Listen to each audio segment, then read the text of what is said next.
June 27th, 1743. Dawn breaks over the marshy banks of the River Main in Bavaria, and King George II of Great Britain faces a choice that will echo through history. Behind him, a river he cannot cross. Ahead, 70,000 French troops blocking the only road to safety. To his right, impenetrable forests. His 50,000 soldiers haven't eaten proper bread in a week. The supply lines are cut. The trap is perfect. He is 60 years old, ancient by military standards of the day. His generals whisper that retreat is impossible, that surrender might be the only option. Some suggest negotiation, others recommend splitting the army in a desperate attempt to break out. But George Augustus, this German-born king who spent his youth proving himself worthy of the British throne, sees something his advisors cannot. An enemy that has overreached. In 6 hours, he will do something no British monarch has done since, and no monarch will ever do again. He will personally lead his troops in battle, not from a distant hilltop with a telescope, but on foot, sword in hand, in the midst of musket fire and charging cavalry. He will become the last reigning British king to command soldiers under fire. And somehow, impossibly, he will win. This isn't just a battle.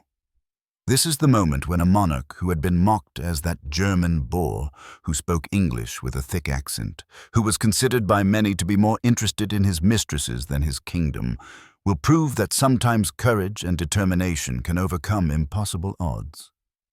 By the end of this story, you'll understand why this matters more than just another dusty European skirmish. Because it reveals something fundamental about leadership, about the power of individual decisions at critical moments, and about how the course of European history teetered on the edge of a knife one summer morning in Bavaria. This is the Battle of Dettingen, somehow forgotten by everyone except military historians and the British regiments that still carry its name on their battle honors. But it shouldn't be forgotten.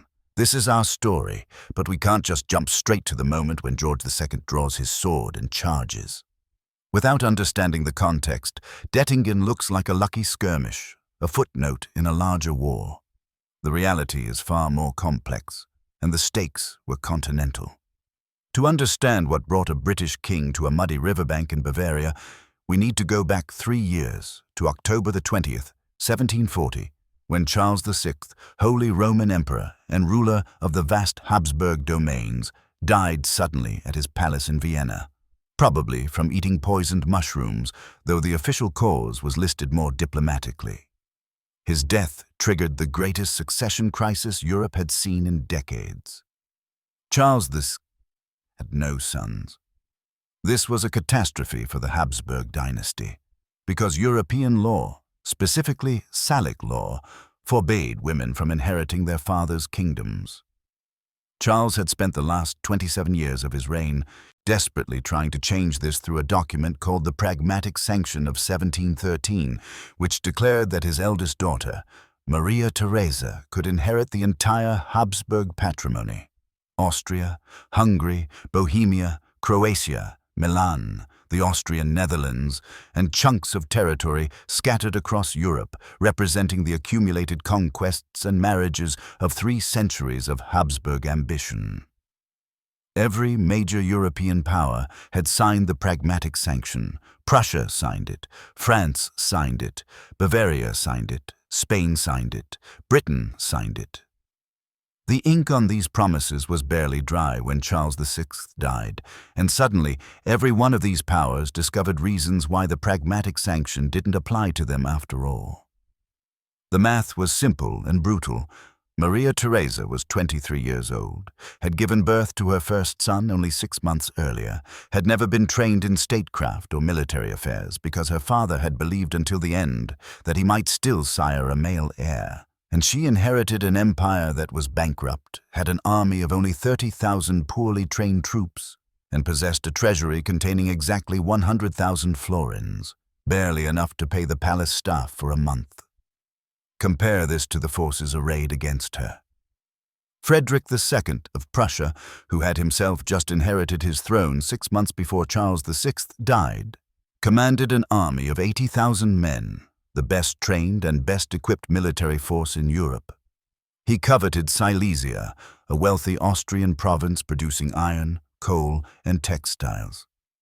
2 months after Charles VI's death, on December 16, 1740, Frederick invaded. He offered Maria Theresa a deal. "Give me Silesia, and I'll support your claims to everything else." Maria Theresa, showing the steel that would define her 40-year reign, told him absolutely not.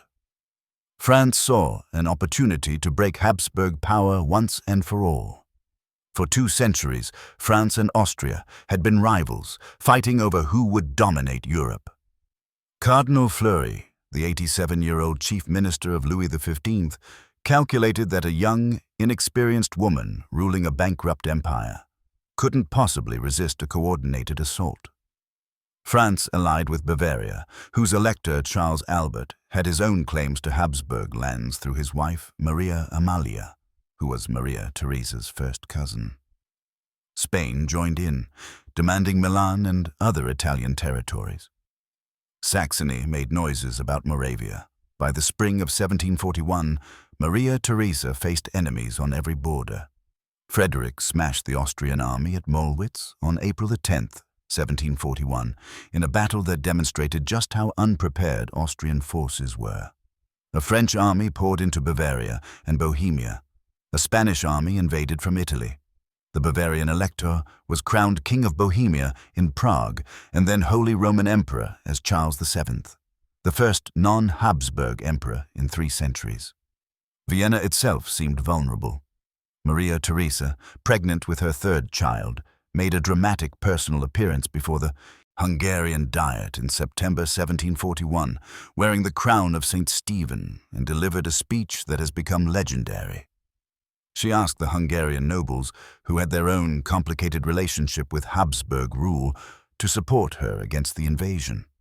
The nobles, moved by her courage and fearful of Prussian and French domination, pledged their swords. "Moriamur pro rege nostro," they shouted. "Let us die for our king." It was a turning point, though not yet a victory.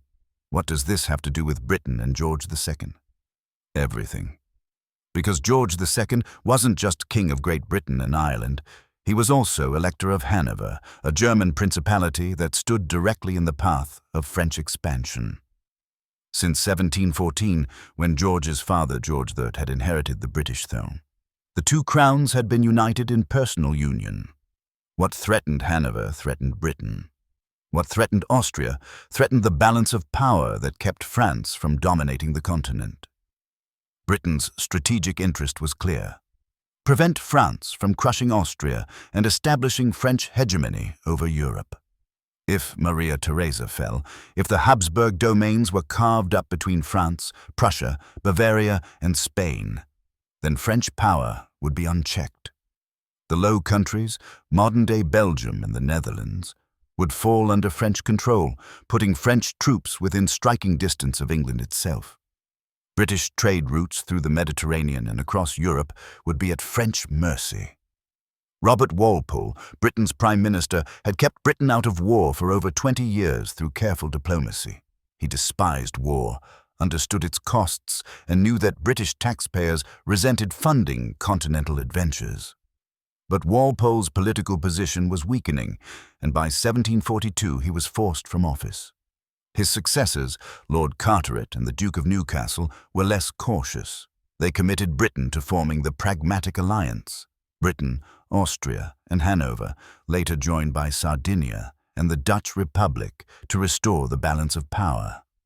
In 1742, Britain sent 16,000 troops to the Austrian Netherlands.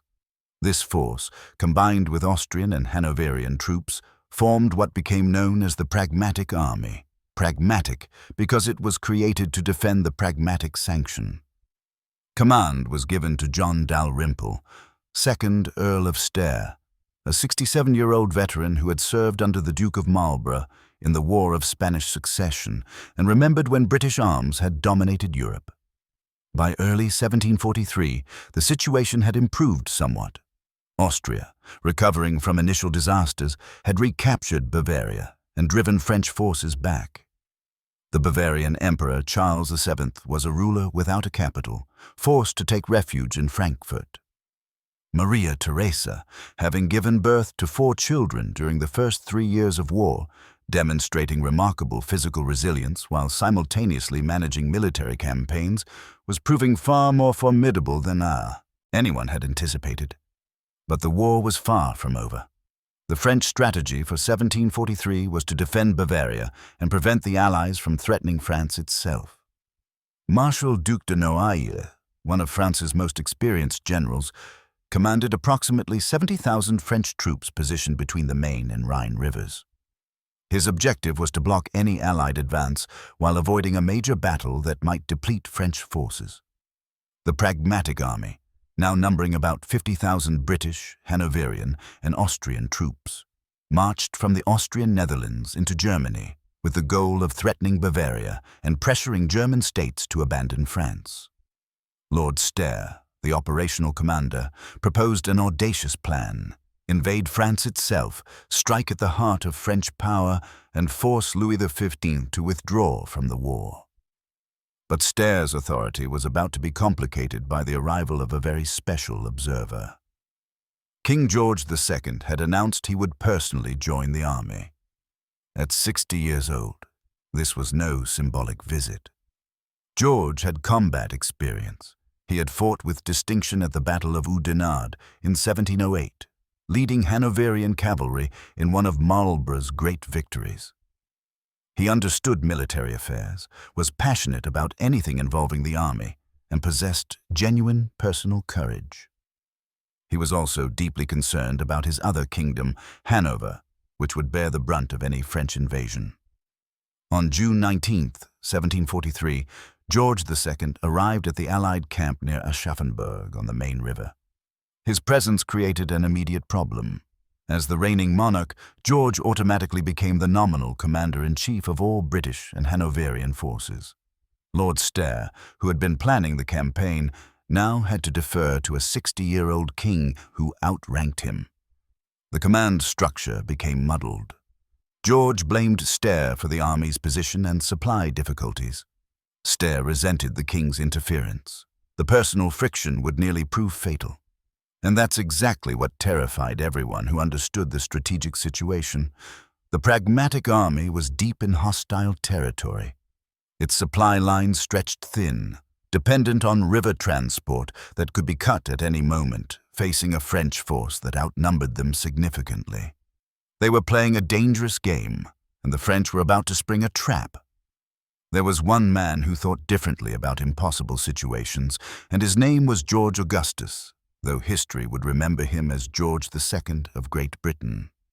When the French trap closed around his army on that June morning in 1743, most commanders would have seen only disaster. George saw opportunity. But to understand how a German prince became a British king leading troops in combat, we need to understand his journey. George was born on November 10, 1683, in Herrenhausen Palace, Hanover. His father, George Louis, was the hereditary Prince of Brunswick-Lüneburg, a minor German principality with little obvious prospect of greatness. His mother, Sophia Dorothea of Kehl, was beautiful, intelligent, and desperately unhappy in her arranged marriage. George was 11 years old when his mother's life imploded. Accused of adultery with a Swedish count, Sophia Dorothea was divorced from George Louis and imprisoned in Ahlden House, a castle that became her prison for the remaining 32 years of her life. She never saw her children again. George never saw his mother again. This trauma shaped George profoundly. He developed an intense, complicated hatred for his father that would define their relationship for decades. The feeling was mutual. Father and son became rivals, competitors, enemies who happened to share a bloodline. Young George learned early that family relationships could be weaponized, that affection was a luxury, and that survival required strength. He received an education befitting a German prince. Military history, genealogy, battle tactics studied with particular intensity. He learned French first, the language of diplomacy and cultured society, then German, English, Italian, Latin, Dutch, and Spanish. By his early 20s, he spoke 5 languages fluently and could read 3 more. He studied maps obsessively, memorized military formations, understood logistics and supply lines with the attention to detail that would later save his army. His early life seemed destined for minor German politics until 1701, when everything changed. Queen Anne of England ascended the throne with no surviving children despite 17 pregnancies. The English Parliament, terrified of a Catholic Stuart restoration, passed the Act of Settlement, which designated George's grandmother, Electress Sophia of Hanover, and her Protestant descendants as heirs to the English throne. Suddenly, George was third in line to rule Great Britain. On September 2, 1705, George married Caroline of Ansbach, and this marriage would prove to be one of the most successful royal unions in British history. Caroline was intelligent, politically astute, beautiful, and, critically, genuinely in love with her husband. She was also, famously, a Protestant who had refused marriage to a future Holy Roman Emperor because it would have required her conversion to Catholicism. This made her a heroine in Protestant England before she even arrived.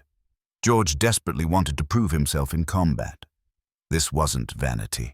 Military glory was the currency of respect among European royalty, and George knew he would eventually rule Britain, a nation with a powerful military tradition. His father, however, refused to let him join any active military campaign until he produced an heir. In early 1707, Caroline gave birth to Frederick, and George's military career could finally begin. In July 1708, at age 24, George Augustus joined the Allied army fighting in Flanders during the War of Spanish Succession. On July 11, 1708, at the Battle of Oudenarde, George led the Hanoverian cavalry in a charge that broke through French lines. His horse was killed beneath him. A colonel riding immediately beside him was killed. George, unhorsed but unhurt, continued fighting on foot. The Duke of Marlborough, Britain's greatest general, wrote that George distinguished himself extremely, charging at the head of and animating by his example the Hanoverian troops, who played a good part in this happy victory. This wasn't spin. George had demonstrated genuine courage under fire, had kept his nerve when his horse was shot, had rallied troops effectively, and had contributed to a major Allied victory. When reports of his conduct reached England, he became a popular hero. Young Hanover Brave, as one celebratory ballad called him. The contrast with the Jacobite claimant, James Stuart, the old pretender who reportedly watched battles from a safe distance, was deliberate and politically useful.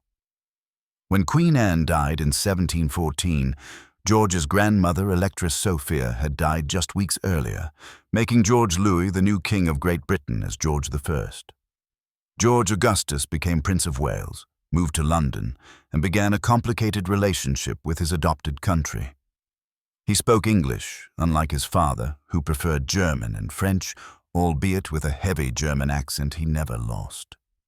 He made deliberate efforts to engage with British society, attended Parliament, supported British institutions, and declared, "I have not a drop of blood in my veins which is not English," which was factually untrue, but politically perfect.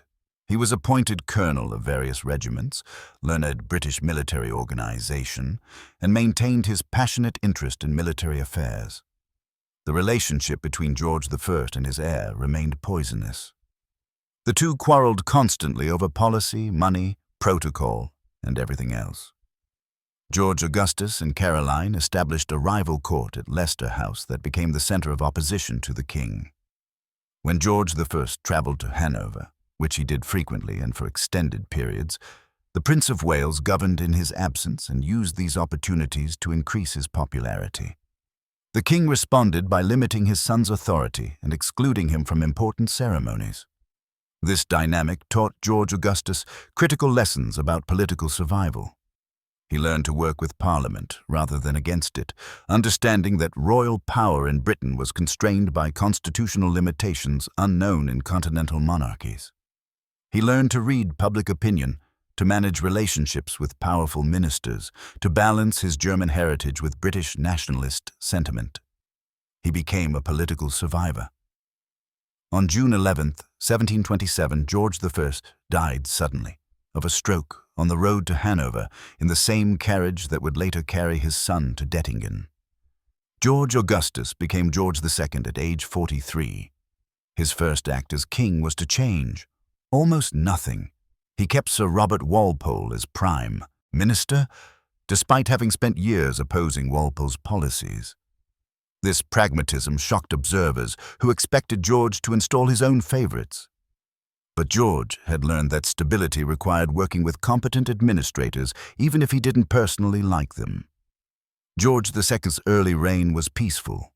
Walpole's policy was to avoid continental entanglements, to focus on trade and economic development, to let European powers exhaust themselves while Britain grew wealthy. George chafed at this.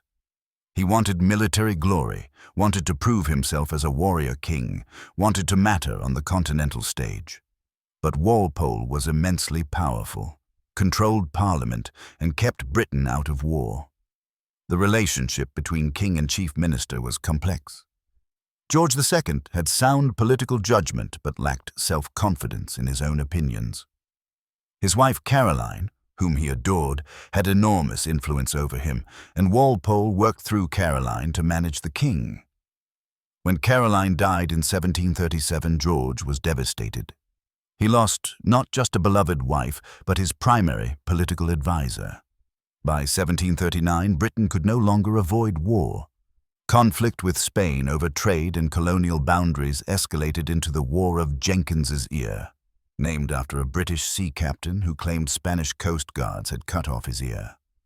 George supported the war, seeing it as Britain's duty to protect its commercial interests and naval power. When this conflict merged into the larger War of Austrian Succession by 1742, George was determined that Britain would play a leading role. By 1743, George II had concluded that the defense of Maria Theresa and the containment of France must be accomplished through British military leadership, not just financial subsidies. He would personally command the pragmatic army. He would prove that at 60 he still possessed the courage he had shown at Oudenarde 35 years earlier. He would show the French, the Austrians, his own British subjects, and perhaps most importantly, his dead father's ghost, that George Augustus was a warrior king worthy of respect. His decision to join the army was partly political calculation, demonstrating British commitment to the alliance, partly personal pride, and partly genuine military passion. George understood armies, loved military detail, could discuss tactics and formations for hours, and had never forgotten the exhilaration of Oudenarde. What he didn't fully understand was that he was walking into a trap that the Duc de Noailles had spent weeks preparing. When George II arrived at the Allied camp near Aschaffenburg on June 19, 1743, he inherited a strategic situation that most commanders would have considered impossible to salvage. The obstacles stacked like a ladder of impossibility. First, supply. The pragmatic army's supply line ran along the main river from Frankfurt to Aschaffenburg, then overland to Hanau, where the main depot held food, ammunition, and fodder. For 2 weeks, supplies had been inadequate. Soldiers were on half rations. The cavalry horses, essential for scouting, communication, and battle, were hungry and weakening. No bread had been delivered for 7 days. Forage was running out. Second, geography. The army was positioned between the main river to the south, a significant water barrier, unfordable for a large army with artillery and baggage, and the Spessart heights to the north, forested hills that offered no routes for an organized military force. The only practical road ran west along the north bank of the Main toward Hanau, passing through the village of Dettingen. This geographical constraint meant any movement was predictable. Third, intelligence failure. The Allied cavalry, which should have been scouting and providing information about enemy positions, was woefully inadequate. British cavalry regiments hadn't fought a major continental battle in 25 years. Most officers and soldiers lacked experience. Many couldn't properly control their horses. The reconnaissance was so poor that an entire French army of 23,000 men was positioned across the line of march less than 8 miles away, and the Allied command didn't know it. Fourth, French numerical superiority. Duc de Noailles commanded approximately 70,000 French troops, significantly outnumbering the Allied force of 50,000. This gave Noailles flexibility to divide his forces and attack from multiple directions. Fifth, French position. Noailles had positioned 23,000 troops under his nephew, the Comte de Gramont, at Dettingen, blocking the road to Hanau. He had placed artillery on the south bank of the Main that could fire across the river into the Allied flank. He controlled Seligenstadt, which cut off any retreat to the east. The trap was beautifully constructed. Sixth, command friction. George II blamed Lord Stair for the army's difficulties. Stair resented being second-guessed by the king. The Austrian contingent under Feldmarschall Graf von Neipperg had its own priorities. The Hanoverian commander, General von Ilten, answered to George in his capacity as Elector of Hanover. 3 separate national contingents, multiple competing authorities, all trying to coordinate movements while literally starving. Most commanders thought it was impossible to advance safely. Equally impossible to retreat back eastward into Bavaria. That would mean abandoning the campaign, admitting failure, and leaving Hanover exposed. Impossible to stay in place. The army would starve within days. And impossible to fight. The French position was too strong, their numbers too great, their artillery too well placed. George II, however, saw the situation differently. His analysis, shared in council with his generals, went like this. The army's only viable option was to withdraw westward toward Hanau, along the north bank of the Main. Yes, the French blocked this route at Dettingen. Yes, they had superior numbers. Yes, they held good defensive positions. But, and this was George's critical insight, the French position had a weakness. To block the road at Dettingen, Gramont's 23,000 troops had to position themselves on relatively narrow ground between the Spessart foothills and marshy streams, the Forschbach, that flowed into the Main. This limited their ability to maneuver. Their flanks were constrained. They couldn't easily be reinforced from the main French army on the south bank without bringing troops across pontoon bridges that took time to cross. If the Allied army could break through Gramont's position, admittedly a big if, they would reach Hanau, restore their supply lines, and escape the trap.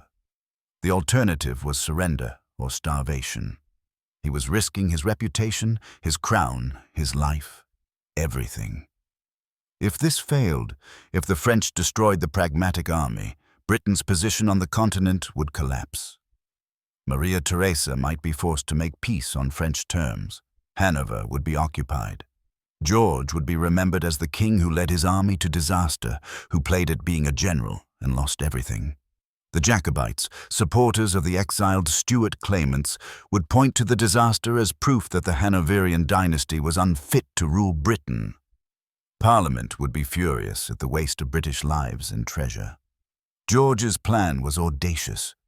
March the army in 3 columns toward Dettingen, deploy from column into line of battle when they encountered French forces, use superior British infantry discipline and training to break the French position, then push through to Hanau before Noailles could bring his main force across the river to intervene.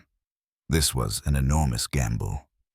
The transition from column of march to line of battle under fire was one of the most difficult military maneuvers. It required precision, training, steady nerves, and time. If the French attacked during the deployment, the Allied army could be caught in confusion and destroyed piecemeal. But George had one advantage. He had fought at Oudenarde, had seen how British and Dutch infantry could hold formation under pressure, had witnessed how French cavalry could be broken by steady musket fire. He believed, correctly as it would turn out, that British infantry were better trained and more disciplined than their French counterparts. On the evening of June the 26th, George gave the orders. The army would march at 1 a.m. on June 27th in 3 columns along the north bank of the Main, heading toward Dettingen. The route would take them directly into the French blocking position. There was no alternative. The time had come to break through or be destroyed. At 1 a.m. on June 27th, 1743, in complete darkness, 50,000 men began to move. The logistics of moving an 18th-century army were staggering. Infantry regiments marching in column, cavalry squadrons, artillery pieces each pulled by teams of horses, ammunition wagons, supply carts, field hospitals, the king's own baggage train, all threading along, a single road in the pre-dawn darkness. The infantry marched in 3 main columns. British regiments formed the left column nearest the river. The 3 battalions of foot guards, regular infantry regiments including the Royal Scots Fusiliers, the 31st Foot, Honda Sides Regiment, Skelton's Regiment, and others whose names would become legendary. The center column contained Hanoverian and Austrian infantry.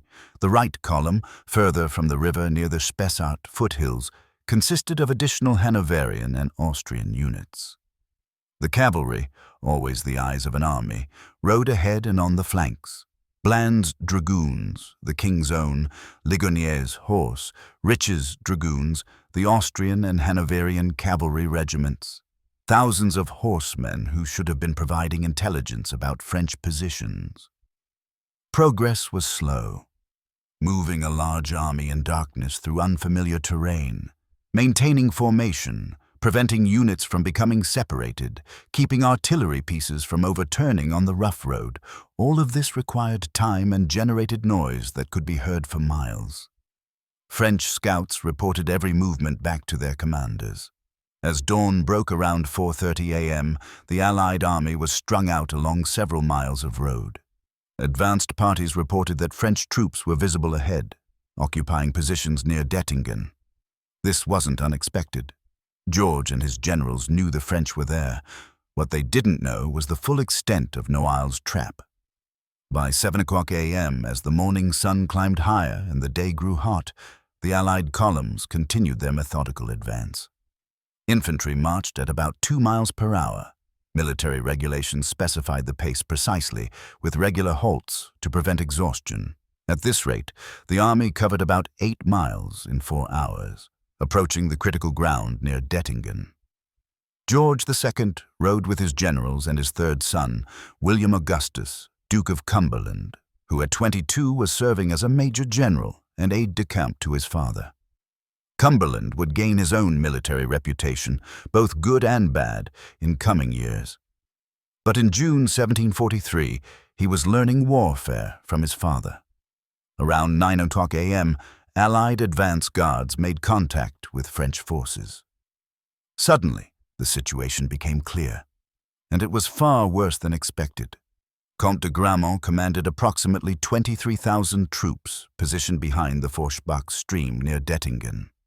These weren't just regular French infantry, they included the Maison du Roi, the elite French household cavalry, which hadn't seen action since the Battle of Malplaquet in 1709 and were hungry for glory. They included the French Guards, prestigious infantry regiments considered the finest in the French army. They included carabiniers, heavy cavalry and steel cuirasses, and additional regular cavalry and infantry regiments. More alarming, French artillery batteries on the south bank of the Main had clear fields of fire across the river into the Allied left flank. As Allied columns approached, these guns opened fire. Cannonballs skipped across the ground, smashed into formations, killed and maimed with horrifying efficiency. There was nothing the Allied forces could do about these guns. They were across a river, protected, and able to inflict casualties with impunity. Even more alarming, reports came back that another French force under Noailles himself had crossed the Main at Seligenstadt into the Allied rear. The trap was closing from both directions. Lord Stair ordered the rear guard, consisting of British and Hanoverian foot guards, to reverse direction and march back toward Aschaffenburg to counter the threat from Noailles. This depleted the main force, but was necessary to prevent being attacked from behind. The remainder of the army began the critical transition from column of march into line of battle. This was the moment of maximum vulnerability. Instead of marching in narrow columns along the road, the army needed to deploy into 4 parallel lines facing Gramont's position. The first line, British infantry regiments in the center, flanked by cavalry on both wings. The second line, more British and Hanoverian infantry as support. The third and fourth lines, Austrian and Hanoverian regiments providing additional depth. This deployment required precise coordination. Regiments had to wheel from column into line, maintain intervals between units, align with adjacent formations, all while under artillery fire from across the river. Officers shouted orders. Sergeants dressed the ranks. Drummers beat the cadence. Flags marked positions. The professionalism of British and Hanoverian NCOs, non-commissioned officers who drilled troops endlessly in peacetime, now proved its value. By 11 a.m., the deployment was nearly complete. The Allied army had transformed from marching columns into battle formation. They faced Gramont's French force across approximately 600 yards of relatively open ground, with the marshy Forchbach stream in the middle. George II took position with the center of the line, surrounded by his generals and staff. Protocol suggested the king should observe from a safe distance, but George insisted on being where he could see the battle and be seen by his troops. His presence was deliberately symbolic, the king sharing the danger with his soldiers. French artillery continued firing. Allied batteries returned fire. The sound was tremendous. Dozens of cannons firing, the crash of impact, the screams of wounded men and horses. But this was just the preliminary. Both sides were waiting for the other to make the first move. Inside the French lines, something was happening that would change everything. The Maison du Roi cavalry, young aristocratic officers who had inherited their positions, who had heard stories of past glories but had never seen combat, who were desperate to prove themselves, were growing impatient. They saw British infantry deployed but not yet fully settled into position. They saw an opportunity, and they made a fatal decision. At approximately noon, without orders from Gramont, without coordinating with the infantry, the Maison du Roi charged. The time had come. The Battle of Dettingen had begun. The moment the Maison du Roi cavalry spurred their horses forward, everything changed. What should have been a carefully controlled French defensive battle became chaos. Picture the scene. Approximately 200 elite French cavalry, the Maison du Roi and supporting carabiniers, in their glittering armor and colorful uniforms, riding magnificent horses, formed up in squadron columns. These were the finest cavalry in France, officers who had paid enormous sums for their commissions, men from the greatest families of the French nobility. Behind them, French infantry regiments waited in good defensive positions behind the Forchbach stream. The plan, Noailles' plan, communicated clearly to Gramont, was to hold the position, let the Allied army attack across difficult ground, subject them to artillery fire from across the Main, then counterattack when the Allies were disordered. It was a sound defensive concept that played to French strengths and Allied weaknesses. But the Maison du Roi didn't wait. Perhaps their commander saw British cavalry deploying and thought he could break them before they were fully formed. Perhaps junior officers, embarrassed at having seen no action for 34 years, couldn't resist the temptation. Perhaps it was simple indiscipline. Whatever the cause, they charged without orders. They came at a gallop across the open ground directly at the Allied left wing, near the river where British cavalry regiments were positioned. The thunder of hundreds of horses, the jingling of equipment, the shouts of officers, all building into an overwhelming wave of horseflesh and steel. The British cavalry, Bland's dragoons, the King's horse, Ligonier's horse, and others, met them head-on. This was not the disciplined cavalry action that officers like George II remembered from Marlborough's campaigns. This was a confused melee. Horses colliding, sabers slashing, pistols firing at point-blank range, men falling, mounts rearing and screaming. The British cavalry, badly outnumbered and with less experienced officers, broke. Some squadrons held briefly, then scattered. Others fled almost immediately. The French cavalry smashed through the first line, penetrated deep into the Allied formation, threatened to roll up the entire left wing. At this moment, George II's horse, frightened by the sudden explosion of musketry from both sides, bolted. The king, who had positioned himself where he could observe the battle, suddenly found his horse carrying him backward away from the fighting to his great embarrassment. He tried to control the animal, couldn't, and finally dismounted. Standing there in his commander-in-chief uniform, sword in hand, now on foot among his infantry, George made a decision that would define his legacy. He would fight on foot. "Now, boys," he shouted to the British infantry regiments near him, drawing his sword, "now for the honor of England. Fire and behave bravely, and the French will soon run." This wasn't theatrical posturing. George genuinely believed his infantry could hold. And he stayed there, in the infantry lines, throughout the battle, exposed to musket and artillery fire, refusing to retreat to safety. The French cavalry, having broken through the British horse, now faced British infantry. This was the critical moment.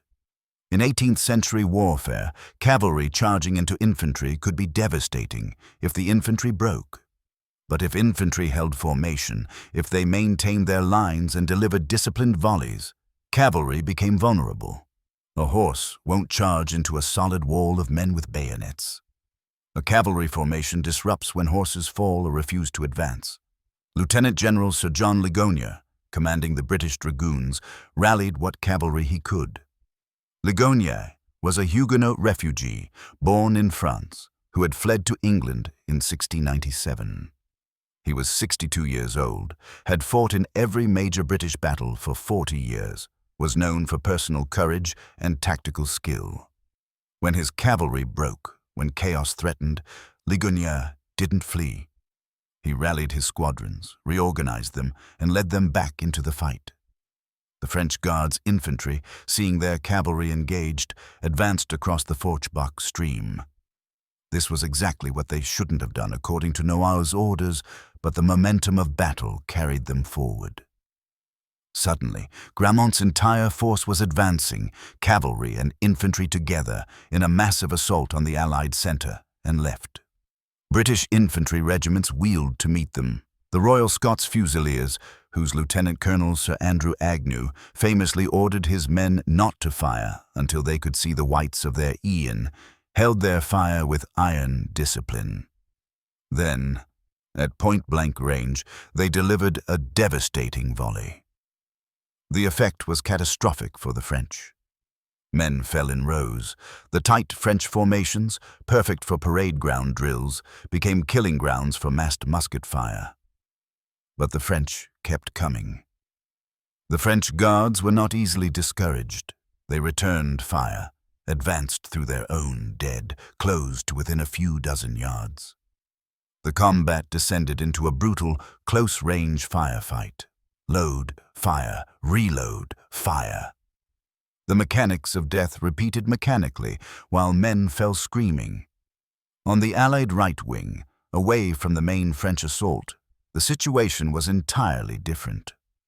Austrian and Hanoverian cavalry on this flank had no French force directly opposite them. When the French assault developed against the Allied left, the right-wing cavalry saw an opportunity. They began moving around the French flank, threatening to envelop Gramont's force from the north. Gramont, now committed to the attack, had no reserves to counter this threat. His entire force was engaged in the frontal assault. He was violating every principle of defensive warfare, giving up good positions, abandoning the stream obstacle, losing the advantage of the artillery across the main, committing all forces without maintaining a reserve. But for a period, perhaps 20 minutes, perhaps half an hour, the battle balanced on a knife's edge. If the French could break the British infantry center, if they could create panic, if they could capture or kill George II himself, the battle might still be won. The entire Allied army could collapse. George II was visible in the midst of his infantry, on foot, sword drawn, shouting encouragement. Officers near him were hit by musket balls. His military secretary, Sir Robert Munro, fell wounded. Men died within yards of the king, but George didn't move. Years later, veterans would remember seeing their king standing firm when chaos threatened, and that image steadied them. The Duke of Cumberland, George's son, fought with his regiment. He was wounded in the leg by a musket ball but refused to leave the field. Blood soaked his uniform, but he continued giving orders, organizing the defense. Ligonier, having rallied his cavalry, charged again. This time, his reorganized dragoons struck the Maison du Roi with coordinated force. The French cavalry, already disordered from their initial charge, couldn't hold. They broke, scattered, fled back toward their own lines. Ligonier's horse was killed. He continued fighting on foot, leading British infantry that surged forward after the retreating French cavalry. For this action, George II would later knight Ligonier on the field of battle. The first time a British monarch had conferred knighthood under fire since the Middle Ages, and the last time it would ever happen. George drew his sword, touched it to Ligonier's shoulder, and proclaimed him a Knight of the Bath, while musket balls still sang through the air. The French infantry assault stalled. British regiments counterattacked. The disciplined British line, which had held formation throughout the French assault, now advanced. They crossed the ground where French cavalry had charged. They reached the Forschbach stream. They kept going. The French guards, which had advanced so confidently, now found themselves taking casualties from three sides. British infantry in front, Austrian cavalry on their flank, and their own artillery across the Main had ceased firing to avoid hitting French troops. The vaunted French guards began to waver. Within minutes, what had been organized defense became panicked retreat. The French guards fell back. The Maison du Roi cavalry, already broken, fled toward the bridges. The entire French force at Dettingen began to collapse. Noailles, watching from across the river, was horrified. His carefully prepared trap had been sprung prematurely. His orders had been disobeyed. His nephew had thrown away every advantage, and now 23,000 French troops were running for their lives. The French retreat became a rout. Soldiers threw away weapons and equipment to run faster. The two pontoon bridges that Noailles had constructed across the Main became bottlenecks. Thousands of French troops crowded onto the bridges, pushing, shoving, desperate to reach the south bank. One of the bridges collapsed under the weight. Hundreds of men, perhaps thousands, accounts vary, plunged into the main river. Weighted down by equipment, many drowned. Others were shot by pursuing Allied cavalry. The river ran red. The French guards, whose reputation had been spotless, earned a new nickname from mocking Parisians: Les Canards du Main, the ducks of the Main, for their panicked flight into the river. Allied cavalry and infantry pursued to the bridges but did not cross. The bridges were choked with French dead and dying. The south bank of the Main was held by the main French army under Noailles. Pursuit would have been suicidal. Instead, the Allied army consolidated its position in and around Dettingen. The battle ended around 4:00 p.m. What had begun as a French trap had turned into a decisive Allied victory. The road to Hanau was open. The Pragmatic Army's supply lines would be restored. George II had led his troops in battle and won. The battlefield at Dettingen on the evening of June the 27th, 1743, presented a scene of horror that no military artist would ever capture adequately on canvas. Bodies lay in rows where volleys had struck formations. Wounded men screamed for water, for surgeons, for death to end their suffering. Dead horses, hundreds of them, sprawled across the ground, their riders crushed beneath them or lying nearby. Casualty figures would be disputed for years, but the approximate numbers tell the story. French losses were between 4,000 and 5,000 men killed, wounded, or drowned. Allied casualties were approximately 2,500, with British losses around 850. Each represented a person, a son, husband, father, brother, who had woken up that morning expecting to live. The human cost was staggering when examined closely. In Bland's dragoons, the king's own, 148 men were killed or wounded out of a regiment of perhaps 400, over one-third casualties. All but 2 officers were wounded. When George II inspected the regiment after the battle, he asked sharply whose regiment it was because the ranks were so thin.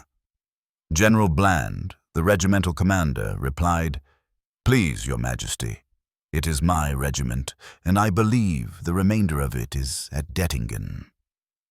The French Guards suffered even worse. Entire companies were decimated. Their proud traditions of never retreating, never fleeing, had been shattered. The regiment that had symbolized French military glory now symbolized the disaster at Dettingen. Among the Allied wounded was the Duke of Cumberland, George II's son, shot through the leg. The wound was serious but not life-threatening. Cumberland recovered, though he would carry the ball in his leg for the rest of his life. Father and son had fought together in battle, shared danger together, and both survived. George was proud of his son's courage. Sir John Ligonier, the 62-year-old Huguenot cavalry commander, had performed magnificently.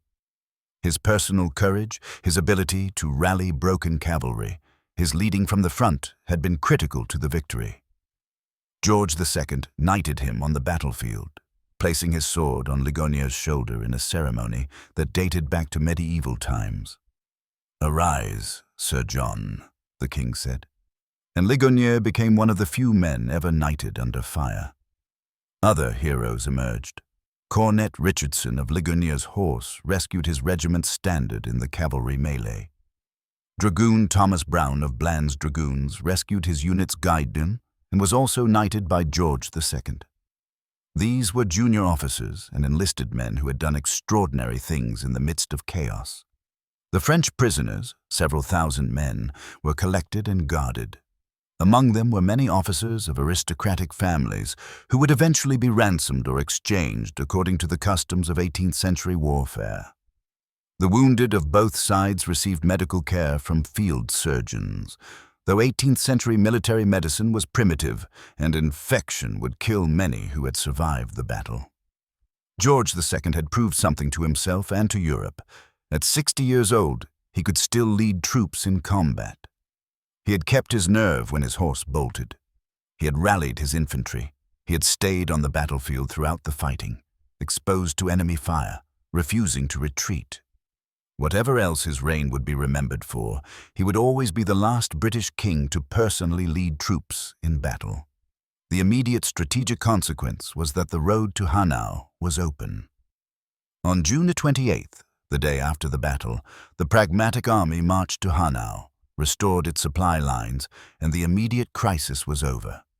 The army had escaped destruction, had won a significant victory, and could continue the campaign. But Lord Stair, the Earl who had commanded the army until George II arrived, saw the situation differently. In his view, the victory was incomplete. The French army was damaged, but not destroyed. Noailles still had over 60,000 troops under his command. With aggressive pursuit, with proper use of cavalry to harass the retreating French, with coordination with Austrian forces, the Allies might have turned a victory into a decisive campaign-ending triumph.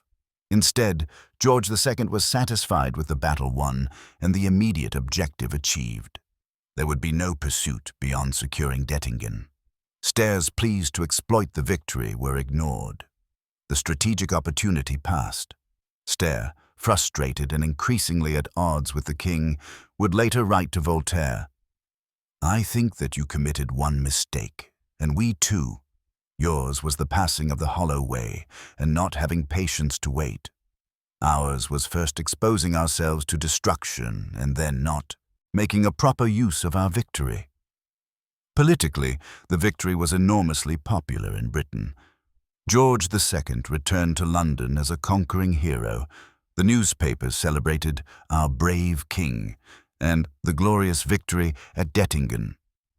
Georg Friedrich Handel, the German-born composer who had become Britain's most celebrated musician, composed the Dettingen Te Deum and Dettingen Anthem to commemorate the battle.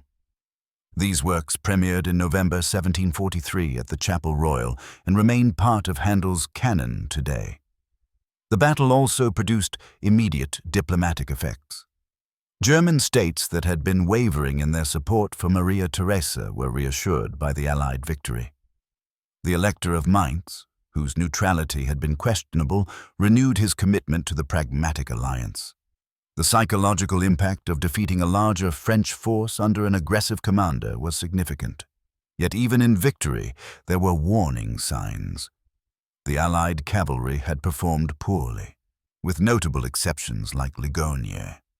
Many cavalry regiments had bolted at the first French charge, had been unable to maintain formation, had demonstrated that 25 years of peace had left British mounted forces unprepared for continental warfare.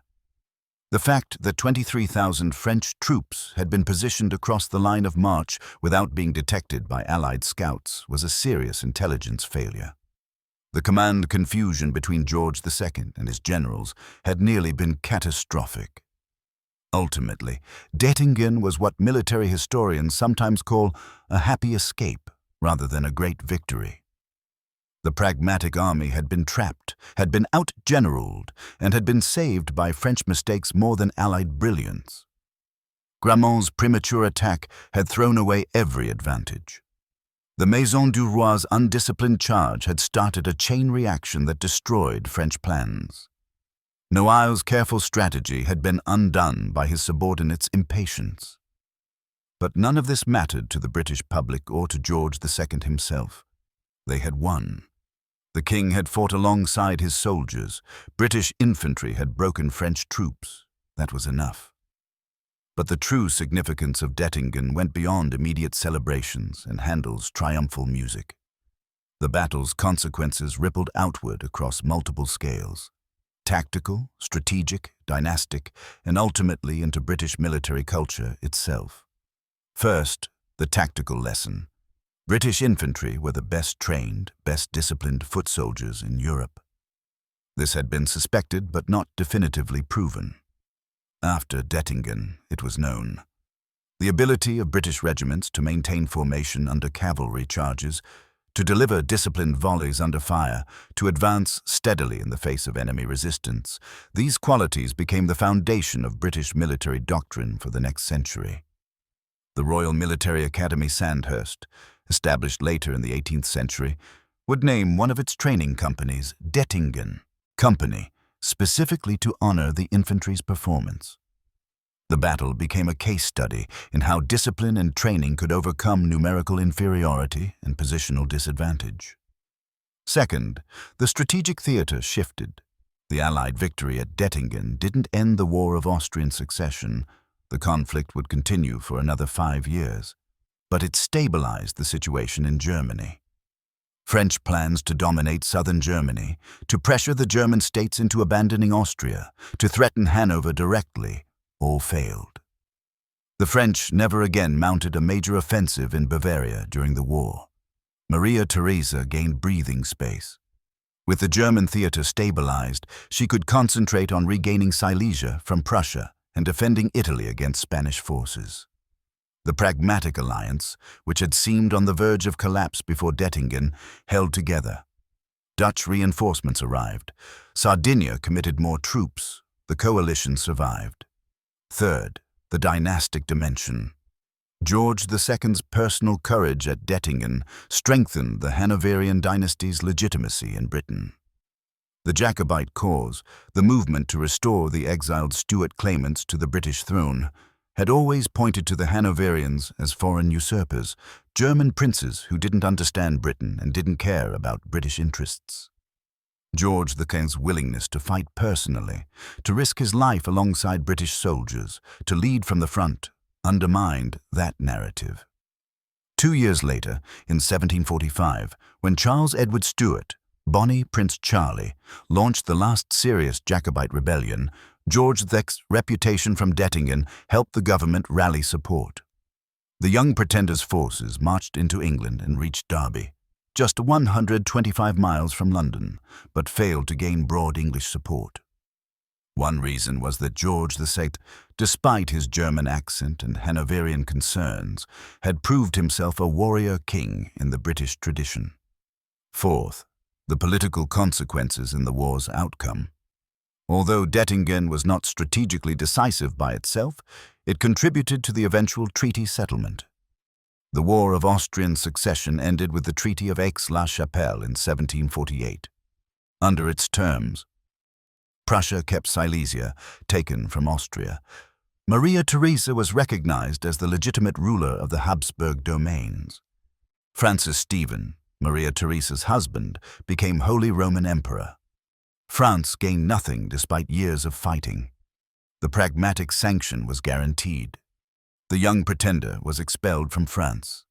Dettingen had demonstrated that France couldn't easily dominate Germany through military force, that Allied armies could stand against French aggression, and that Maria Theresa's cause was viable. These realities shaped the peace negotiations. Fifth, the century-long ripple effects. The balance of power established by the War of Austrian Succession and confirmed at Dettingen lasted until the French Revolution. Austria remained a great power, though permanently weakened by the loss of Silesia. Prussia emerged as a rising force. France, despite its larger population and greater resources, failed to achieve hegemony.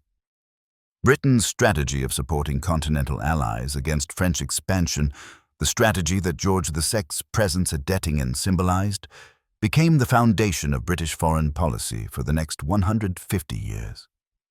The battle also affected military thinking about royal commanders. Before Dettingen, it was unusual but not unprecedented for monarchs to personally command armies in battle. After Dettingen, as warfare became more complex and specialized, as military professionalism increased, the idea of a reigning monarch serving as field commander became obsolete. George II was the last British monarch to do so, not because his successors lacked courage, but because the role of monarch and the role of military commander had diverged. Finally, the cultural legacy. Dettingen entered British military culture as an example of courage and discipline overcoming adversity. Regiments that fought there carried Dettingen as a battle honor on their colors. The story of George II fighting on foot, sword in hand, rallying his infantry, became part of British national mythology. It suggested that even in an age of declining royal power, even as Parliament gained more authority, the monarchy still mattered at critical moments. Handel's Dettingen Te Deum remained in the repertoire of British choral music for centuries. The piece, with its triumphant brass fanfares and powerful choruses, captured the sense that Britain had achieved something significant. Not just a battlefield victory, but a demonstration that British arms and British leadership could defend Protestant Europe against Catholic absolutism.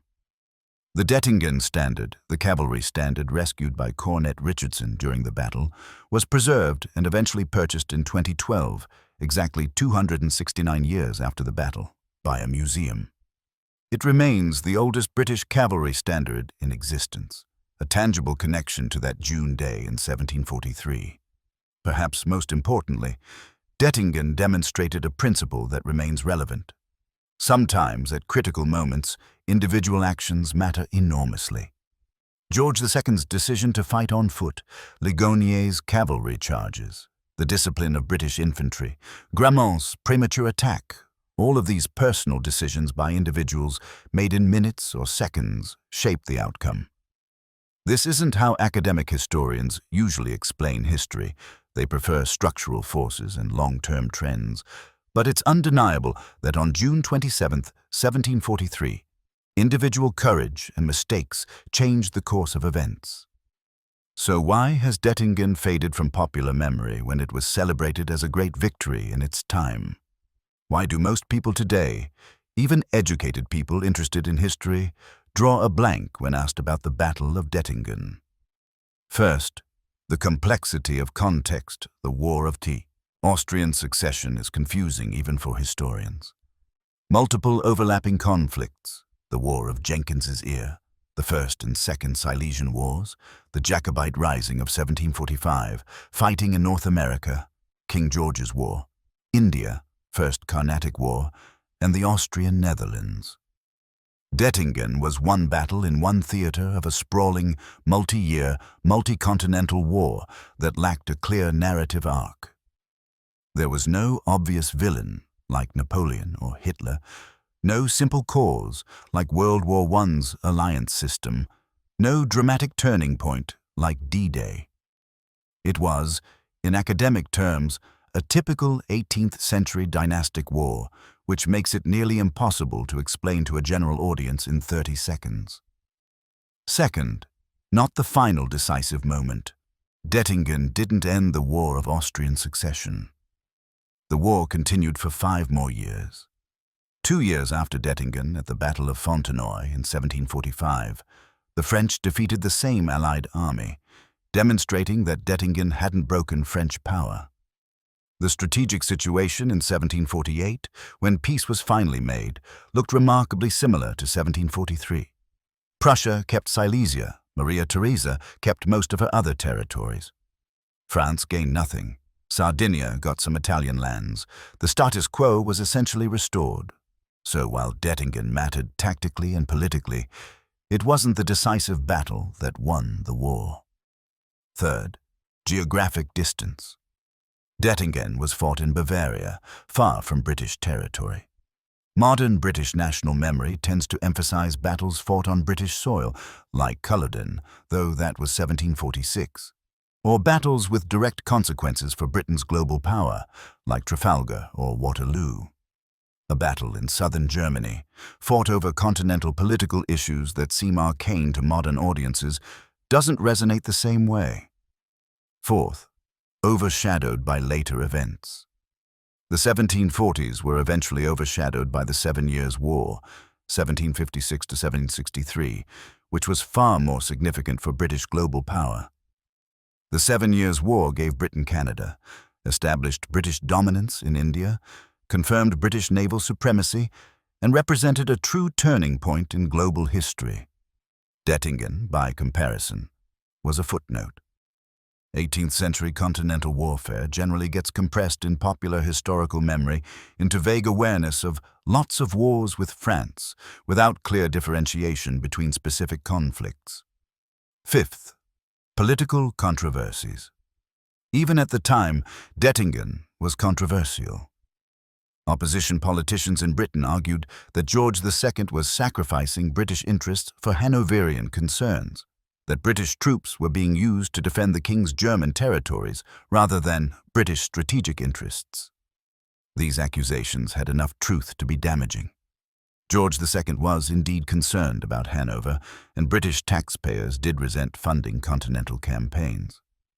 The political debate about Britain's proper role in European affairs — should Britain fight continental wars? Should Britain focus on naval and colonial power instead? — continued for decades and made Dettingen's legacy contested from the start. Sixth, changing scales of warfare. By the 19th century, warfare had changed dramatically. Armies in the Napoleonic Wars numbered hundreds of thousands. Battles like Leipzig in 1813 involved over 500,000 combatants. By World War I, battles involved millions. Dettingen, with its 50,000 allies and 70,000 French, seemed small by comparison. The tactics, infantry lines delivering volleys, cavalry charges, everything decided in a few hours, seemed antiquated.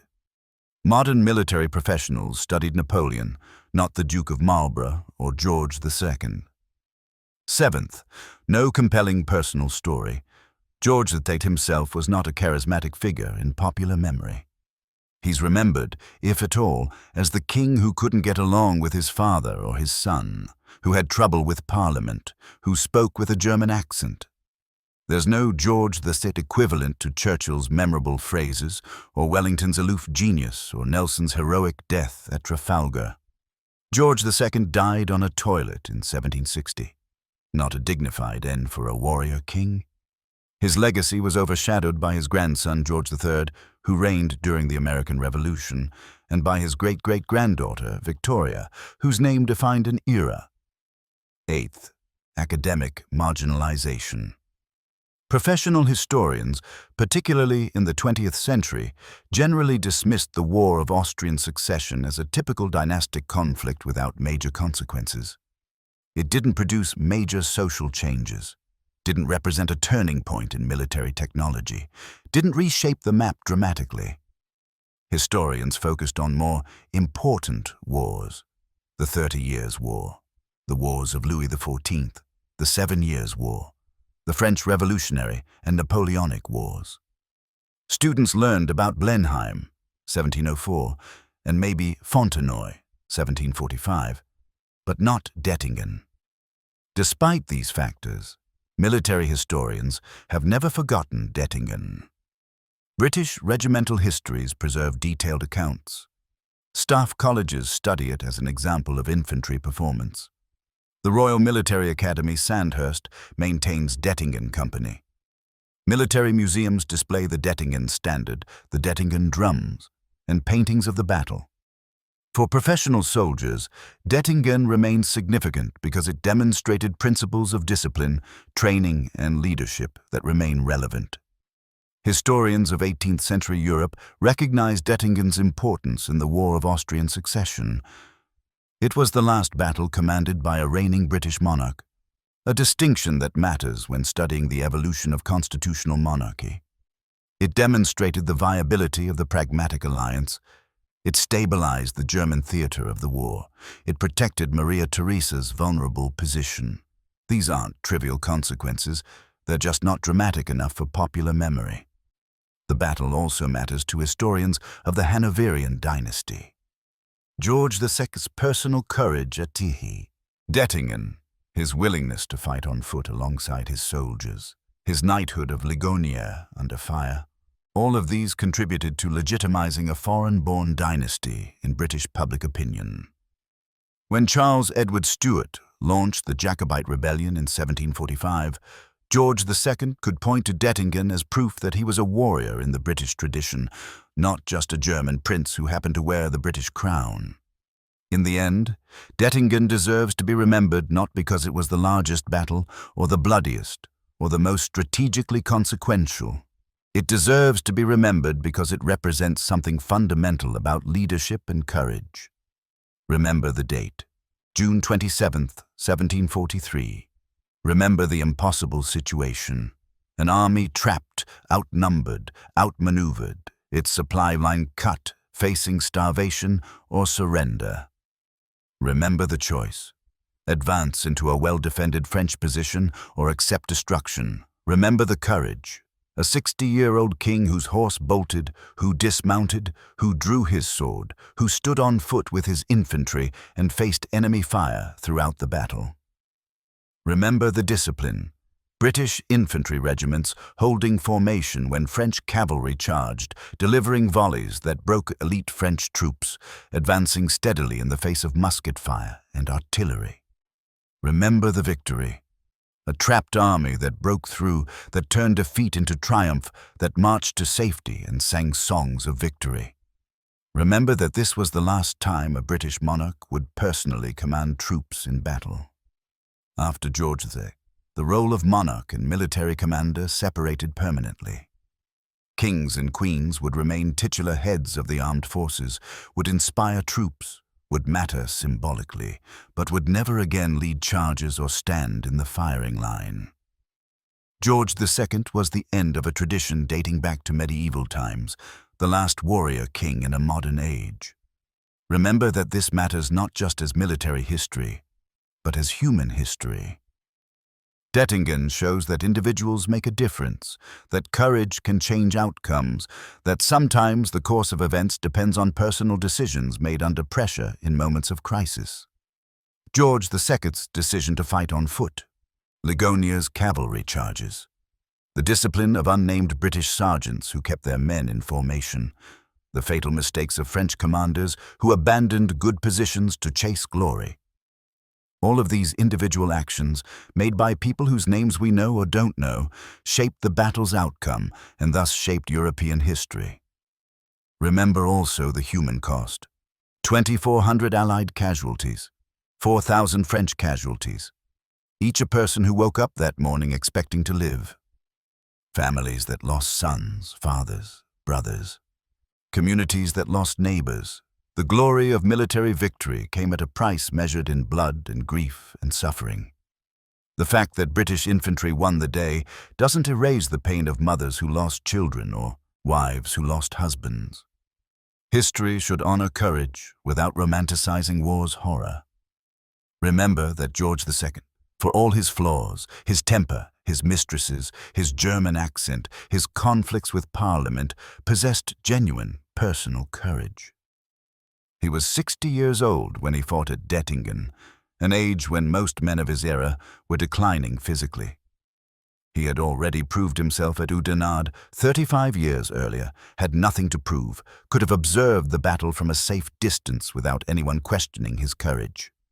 But he chose to fight alongside his soldiers, chose to share the danger, chose to lead by example rather than from behind. That matters. Remember that sometimes at critical moments, individual actions matter enormously.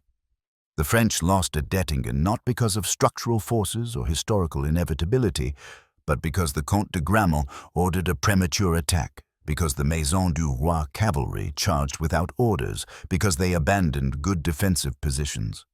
The Allies won because British infantry held formation, because Ligonier rallied broken cavalry, because George II steadied his troops by refusing to flee. These were choices made by individuals with consequences. Finally, remember the universal principle embedded in Dettingen's story. Courage and discipline can overcome impossible odds, but only if applied intelligently. George II didn't just stand and fight. He fought from a position where his presence mattered, where his troops could see him, where his courage inspired others. British infantry didn't just hold formation, they held until the right moment, then delivered devastating volleys, then advanced at the right time. This wasn't mindless bravery. It was trained, disciplined, intelligent courage. The image we should keep from Dettingen is this. June 27th, 1743. Late afternoon. The battle won. George II on foot, uniform dusty and torn, sword in hand, standing among his infantry as they cheer their victory. Around him, British regiments reform their lines, dress their ranks, account for casualties. In the distance, French troops flee toward the main river. The king, 60 years old, has led his army through an impossible situation to victory. He has done something no British monarch will ever do again. He has written his name into military history not through genius strategy or brilliant tactics, but through simple courage and refusal to yield. This is our history, and it's worth remembering. Not because it makes us feel proud or superior, but because it shows us something true about human nature. That courage matters, that leadership requires sharing danger, that discipline and training enable extraordinary achievements, and that sometimes, at crucial moments, individual people make decisions that change the world. George II fought at Dettingen and won. For one day in his 60 years, he embodied the warrior king ideal that stretches back to Alfred the Great and beyond. Then he rode back to London, resumed his complicated relationship with Parliament, dealt with his mistresses and his quarreling children, and grew old. But that day, June 27th, 1743, remained. That day, he was magnificent. That day is worth remembering.